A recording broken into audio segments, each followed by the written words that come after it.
Oi meus amores, tudo bem? Bem-vindos a mais um vídeo aqui no canal. Pra quem não me conhece, eu sou Evelyn Lobo, eu sou maquiadora e design de sobrancelhas.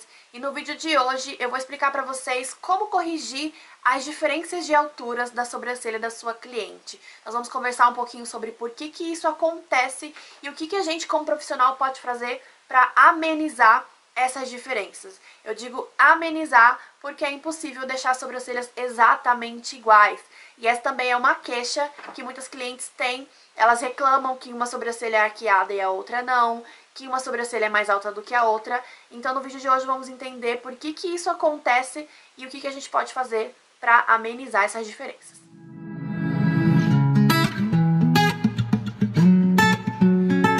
Primeiro a gente tem que entender que nós seres humanos somos completamente assimétricos. O que significa isso?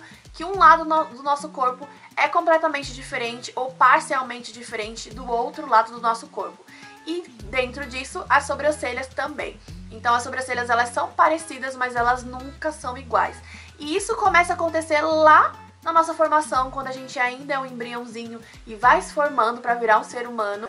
Então nós profissionais da beleza, nós não conseguimos, né, mudar essa parte estrutural do corpo da pessoa. Então aí já começa essa questão.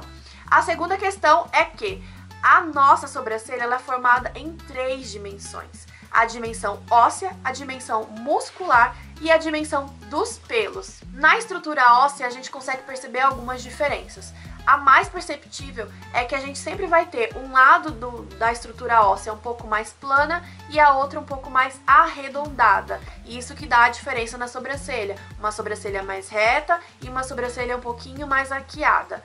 Na segunda dimensão, que é a dimensão muscular, a gente tem a diferença aí da musculatura. A gente sempre um lado que a gente chama de lado dominante ou o lado ativo do rosto, que é aquele lado onde tem mais expressões. Esse lado da nossa estrutura muscular está ligado a uma parte do cérebro que tem a ver com as emoções. Então, por exemplo, quando a gente está zangado ou, né, suspeitando de alguma coisa, meio intrigado, a gente costuma levantar uma sobrancelha. E aí você pode perceber que uma levanta e a outra não. Eu não consigo, ó, levantar, ó, como essa daqui fica bem mais arqueada. E olha essa outra, ó, ela é mais reta, eu não consigo. Ó, se eu suspender as duas, você sempre vai ver que essa eu consigo suspender mais. Porque esse lado é o meu lado ativo, é o meu lado dominante e esse é o meu lado passivo. Eu tenho mais força e mais domínio sobre a musculatura deste lado do que desse lado. E por isso que existe uma sobrancelha mais arqueada do que a outra. A mesma coisa quando você sorri, sempre vai ter um lado do lábio que vai levantar um pouco mais do que o outro. Isso tem a ver com a musculatura. E por último, a gente tem a dimensão dos pelos. Essa é a única parte onde a gente pode mexer e é aí que vai entrar as minhas dicas pra vocês. E mesmo assim, sempre você vai encontrar algumas diferenças no próprio crescimento dos pelos. Alguns pelos crescem pra cima, outros crescem pra baixo. Às vezes de um lado da sobrancelha cresce pra cima, do outro lado já cresce pra baixo. Então sempre vão existir diferenças, não existe nada que seja 100% perfeito. É muito difícil você achar uma pessoa que tem as duas sobrancelhas exatamente iguais.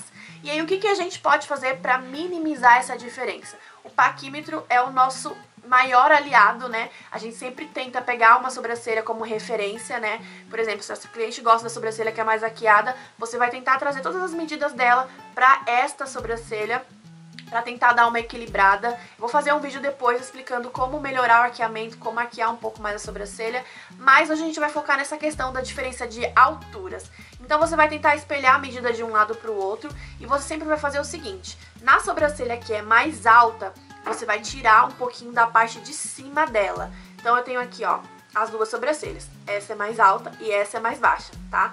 E aí o que eu vou fazer? Eu vou tirar um pouquinho da parte de cima dessa daqui pra dar uma impressão de que ela tá um pouco mais baixa.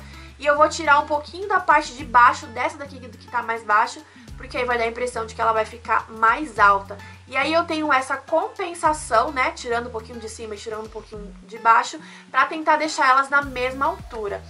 Algumas pessoas você consegue solucionar e realmente resolver facilmente com esse truque, tirando um pouquinho da de cima da que tá mais alta e um pouquinho da de baixo da que tá mais baixa, mas outras pessoas não. Tem pessoas que têm uma diferença muito grande e aí é só recorrendo a um botox ou algum procedimento do tipo. O que o botox vai fazer? Você vai aplicar o botox aqui nessa sobrancelha que é mais reta e ele vai subir um pouquinho a sobrancelha, dando mais arqueamento e deixando ele mais ou menos na mesma altura, tá bom? Então é isso, meus amores, eu espero que vocês tenham conseguido entender por que a sobrancelha da cliente é diferente uma da outra, que você consiga transmitir isso pra ela, explicar isso pra ela entender que a maioria das vezes não é culpa do profissional. Eu já recebi muitas clientes que me disseram assim: ah, eu fui numa designer e ela estragou minha sobrancelha, deixou uma mais alta do que a outra. E isso não é 100% verdade. É óbvio que um design que não é bem feito, onde a pessoa não consegue usar esse tipo de truque para equilibrar as sobrancelhas, vai trazer, vai evidenciar ainda mais o problema, pode evidenciar ainda mais o problema, né? Mas não é culpa 100% da design, porque naturalmente as sobrancelhas elas são diferentes uma da outra, uma é mais reta, a outra é mais arqueada, uma é mais alta, a outra é mais baixa, uma é mais grossa, a outra é mais fina, sempre vai existir essa diferença e o nosso papel é tentar amenizar, tá bom? Se você gostou das dicas desse vídeo, clique em gostei, se inscreve aqui no canal e compartilha com suas amigas aí essa dica pra elas aprenderem também, tá bom? Um beijo e até o próximo vídeo. Tchau!